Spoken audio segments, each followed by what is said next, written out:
In this video, I will show you how to open an account on Scotiabank. In order to do that, you can head over to scotiabank.com, and once you have done that, you should be able to see in here this.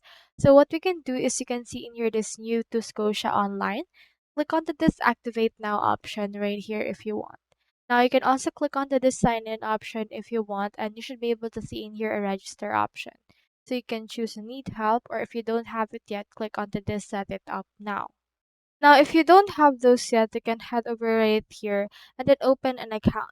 So this can be online, in person, or by phone. You can call them using this number right here, or you can book an appointment at any Scotiabank branch, or you can also go over to online. So you can click on see bank accounts right here and then choose for the type of bank account that you would want.